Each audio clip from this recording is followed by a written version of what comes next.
What is going on, guys? Welcome into another episode of Mavs Latest. You know what it is. It's Friday, so that means it's Fanfare Friday, where we sit here and pick out a couple of the comments in the YouTube section over the past week, and we discuss them here. We'll put them up, up here in the video as well so that you can read along, but we're just going to jump right into it. This first one, it's a three-parter. You'll see what I mean here in a second. Now, Andrew says AD got to play the 5. It's that or he gets traded, in my opinion. This may be an unpopular opinion, but between the two, I'm not sure I wouldn't rather keep AD over Kai. I'm from the Northeast and do not have fond memories with Kai with the Celtics. He got to Boston because he didn't want to be LeBron's Robin. Even though LeBron is one of the most unselfish superstars ever, Boston got much better playing with more team-oriented players after shipping him off. He is older now. Hopefully he's more mature and more able to play with other star-level teammates. But I don't exactly understand the reverence this fan base has for him considering he did his best stuff in other jerseys. He is constantly hurt like AD. I truly hope I'm wrong, but between the two, I have more confidence that AD can play team ball, and they're equally injury-prone in my eyes. Now, I'm going to address this one first before I get to the comments made on this one. And it's like you said, he's more mature now. He's ingratiated himself to Dallas. And really, I think a big reason why we accepted him so much is the relationship that he built with Luka. Luka being our guy. And like you said, the ability to play with another superstar. He matured. So if Luka was down to ride with him, who was I to say no? I was down to give him a chance. And he has carried the team for us at times. So I just think that if it wasn't for Luka, that I wouldn't have the fondest relationship, that glimmer in my eye when it comes to Kyrie. But I do. And part of that is because of the relationship that he's built with the Dallas Mavericks fan base and with Luka. And now hopefully he'll build that with Cooper Flag. Now I'm going to have this other part fade in. There was 2 comments made by LV Lambo. He says, I don't know why you clowns keep saying this, shaking my fucking head. He can play the 4 or the 5 and is elite at both. His first game as a Maverick is proof of this. Kid got this. You fair weather fans just need to sit back, shut up, and watch the show. Now, I'm not sure who you're calling a fair weather fan. If you're talking about Andrew, who, of course, he said he was from the Northeast, we're not gatekeepers. Am I against fair weather fandom? When a team wins a championship and all of a sudden you're claimed to be a big fan, that fair weather fandom, yes, I'm 100% against. We're not in championship win mode. We're one of the lowest teams in the West, but if you're still down to ride with us and you see this team and you want on the bandwagon now, come aboard. I welcome you. I'm sure most of the Mav fan base will welcome you. Come on in. Now's the time. It's just like stocks. You buy low, sell high. I'm selling low. Come on aboard. Because when we're winning championships, then if you try and switch up, then that's when I'm like, oh, bro, you're a fair weather fan. You weren't here grinding with us when we were taking L's. And it sure as hell ain't pointed at me. I'm 40 years old, bro. I've been rooting on these Mavericks probably longer than you've been on this earth. So you're going to have to take that elsewhere if that's directed at me. Now, the second part, which I know should have been directed at me, but I won't insult your intelligence too much, but you say the Mavs weren't being coached out of any games. It also wasn't experimenting. It was J Kidd doing what he always done, which is let his guys figure it out to build confidence and chemistry.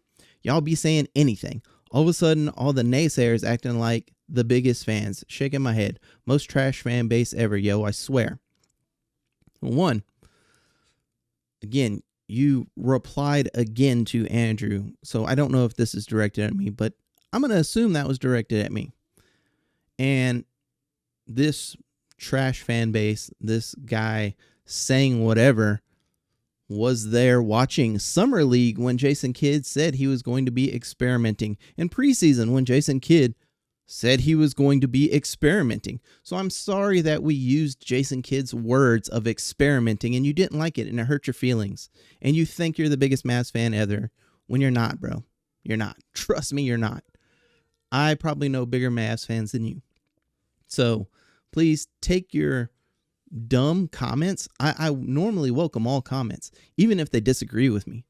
But when you attack people, and you obviously don't know shit, why don't you sit down, shut up, and watch the show? And we're going to have discussions about the Mavericks. And we're going to be critical when stuff isn't going our way. We're going to be looking those things out, calling those things out. And when things are going good, yes, we will compliment those. But we'll also call out things as well when things are going good. Because that's what we do. We're not going to blindly just be like, Mavs are winning it every single year. Right? I know you're probably a Cowboy fan then. Because I know plenty of Cowboys fans, and that's what they do. It's y'all's year every year. So you're probably one of those that are like, it's Mavs year every year. You're a delusional fan. And it's okay. I forgive you. Moving on, though, Andrew did put down something else in another video. He said, I'm impressed with Clay despite his shooting struggles this year. I thought he was Mr. Chill Guy, but I've been pleasantly surprised with the edge he's been playing with lately. It's good to have vets that will fight when the going gets tough and buy into winning basketball, even if it means less shots for themselves. And Kenneth Dela Cruz also puts in, Clay's experience and shooting skills are a big help to mold the young players of Mavs, Flagg, and Christie veterans' guidance. I couldn't agree more with the both of you. I think, I've said it several times, I think Clay coming in and being that big brother, because he didn't need to do that with his cohort there in Golden State. You know, him and Steph came up together, you know, so they were shining. They were the brothers, the Splash Brothers. They're same thing. He comes here. Luka's already established himself. Clay wants to come play with Luka. Equals again. But now it's no longer equals. If Kai was here, yeah, him and Kai equals. Cooper Flagg, like you said, Christie. These are his little brothers. They aren't equals. He's the vet. They're the rooks. Yes, I know Christie isn't a rook, but you know what I mean. The young players. He's taking them under his wing. He's talking to them. Maybe he's giving them some advice. He's definitely sticking up for them. So I couldn't be more happier, and I really, really hope we don't trade Clay. That's my take. Running right along.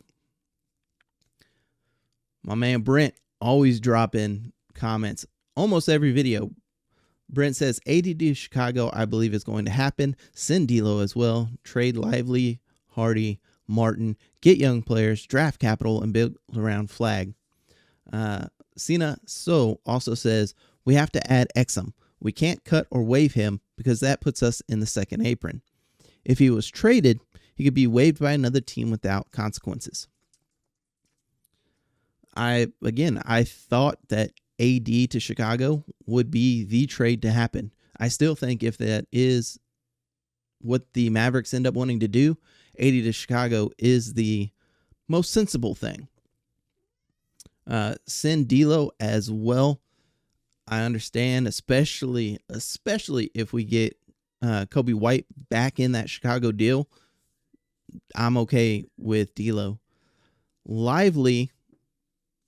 We just got an update today saying that the Mavericks stated that Lively is looking to get a second opinion and they're going to reevaluate and see how things go moving forward. Now, they could be saying this so that the fan base doesn't get, upset. They don't think that, D-Live's done for the season. But I 100% think D-Live is done for the season. And it's a question we've asked several times here on this show. Is Derek Lively injury prone to where it's time to move on? I have stated before, I don't want to trade Gaff because Lively is so injury prone. And of course, I say that, and then Gaff rolls his ankle versus the Heat. So, I mean, it is what it is. We're going to end up having to move on from one of the three-headed monsters. I think it should be Lively. I think he has the most upside between AD, who's at the sunset of his career, Gafford, who should be in his prime, and Lively. I think Lively has the biggest upside, but his health is just not there. I mean, he's already getting bone spurs removed. He's dealing with swelling. He's dealing with knee issues. I mean, I don't know about y'all, but I've got Greg Oden flashbacks running through my head right now. And if you don't know Greg Oden, then please look him up. Dude should have been one of the best centers ever. Dude was a monster, and injuries, unfortunately, cut his career short.